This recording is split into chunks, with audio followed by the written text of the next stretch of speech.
నమస్తే అండి, welcome to Guntur రుచులు. ఈరోజైతే ఇక్కడ రెసిపీ రవ్వతో పులిహోర. బియ్యం రవ్వతో చేసిందండి.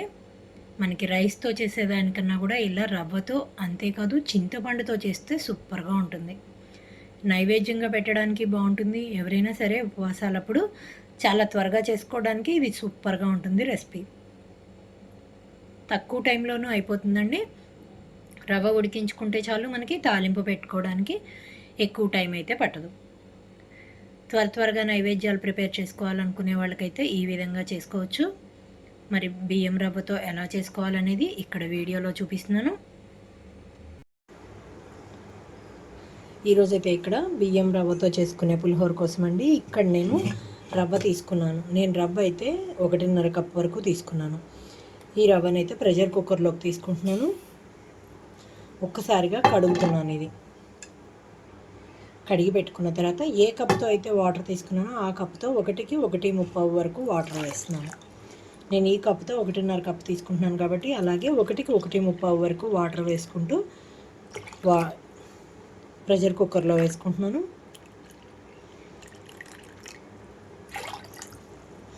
చూసారు కదా, ఇందులోకి కొంచెంగా పసుపు, ఉప్పు వేసుకుంటున్నాను. కొద్దిగా ఉప్పు వేస్తున్నాను, అలాగే కొంచెం పసుపు. దీంతో పాటుగా రవ్వ పొడి పొడిగా రావడం కోసం ఆయిల్ కూడా వేస్తున్నాను.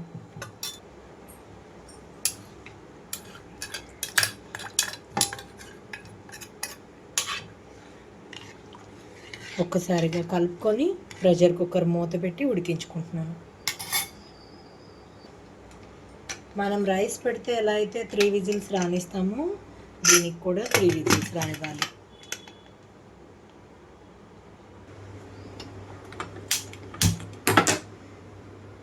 మీడియం ఫ్లేమ్లో ఉంచి 3 విజిల్స్ రానిచ్చుకుంటున్నాను. విజిల్స్ అన్నీ అయిపోయి ఆవిరైపోయినాక మూత తీస్తున్నాను. చూడండి, ఇక్కడైతే రవ్వ అంతా పొడి పొడిగా వచ్చేసింది. ఇలానే ఉండాలి, పొడి పొడిగా. కొద్దిగా ఆరనిస్తున్నాను, తాలింపు పెట్టుకుంటున్నాను. ఇప్పుడు నేను తాలింపు పెట్టబోయే ముందే నేను ఉడికించి పెట్టుకున్న రవ్వ అంతా వెడల్పాటి బౌల్లోకి తీసుకొని ఇందులోకి చింతపండు గుజ్జు కలుపుకుంటున్నాను. ఈ చింతపండు గుజ్జులో నేనైతే కొద్దిగా బెల్లం అలాగే కొద్దిగా ఉప్పు వేసుకొని ఉడికించి పెట్టుకున్నాను. ఇది మనం చేత్తోనే మొత్తం రవ్వ అంతా కలిసేలాగా కలుపుకోవాలి.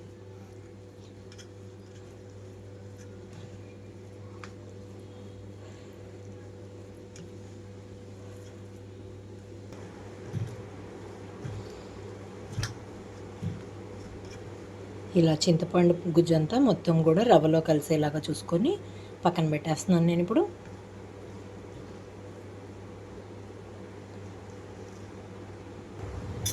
ఇక్కడైతే స్టవ్ ఆన్ చేసి పాన్ పెట్టుకుంటున్నాను. ఈ రవ్వకు తగ్గట్టుగా తాలింపు కోసం ఇందులో నేను 3 టేబుల్ స్పూన్స్ వరకు ఆయిల్ తీసుకుంటున్నాను.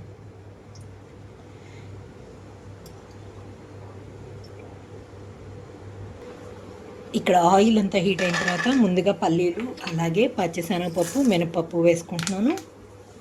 ఇక్కడ లో ఫ్లేమ్లోకి టర్న్ చేస్తున్నాను పల్లీలు వేయించుకోవడం కోసం. అలాగే అల్లం కూడా,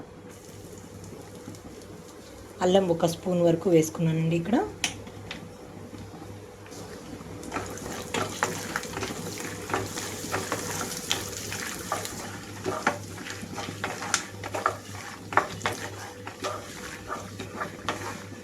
పల్లీలు పర్ఫెక్ట్గా వేగాలంటే ఇక్కడ లో ఫ్లేమ్లో ఉంచి మాత్రమే వేయించుకోవాలి.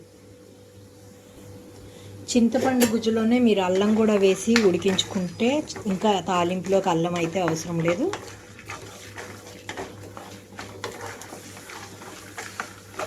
ఇక్కడ తాలింపు గింజలంతా వేగిపోయి కలర్ మారేటప్పుడే ఆవాలు, జీలకర్ర కూడా వేస్తున్నాను.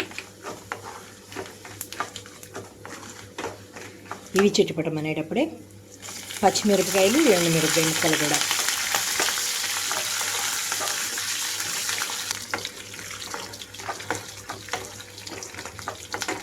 ఇవన్నీ వేగేటప్పుడే కరివేపాకు రెమ్మలు కూడా వేస్తున్నాను.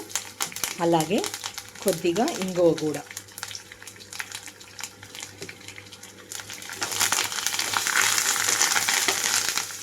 నేనైతే ఇంకా స్టవ్ ఆఫ్ చేసేస్తున్నాను. ఈ తాలింపులోనే చింతపండు కలిపిన రవ్వ అంతా కలిపేసుకుంటున్నాను. ఇప్పుడు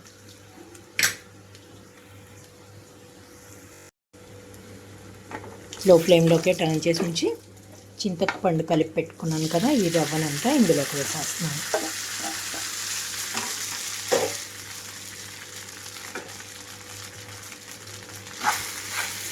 తాలింపులోకి కలిపేసుకోవాలి. నేను ఇందాక కొద్దిగా సాల్ట్ వేసుకున్నాను కాబట్టి ఇంకొంచెం సాల్ట్ని అయితే ఇక్కడ వేస్తున్నాను.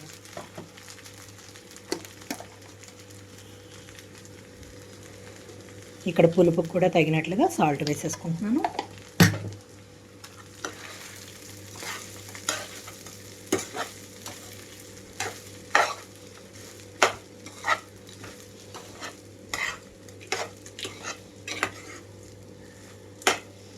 ఇష్టపడే వాళ్ళు ఇందులోకి కొంచెం కొత్తిమీర కలుపుకోవచ్చు, లేదంటే స్కిప్ చేసుకోవచ్చు.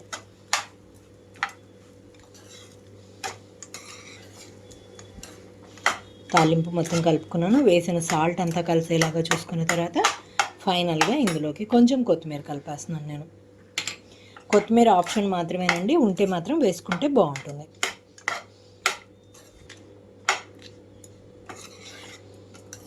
ఇంకా నేను సర్వింగ్ బౌల్లోకి తీసేసుకుంటున్నాను. ఇప్పుడు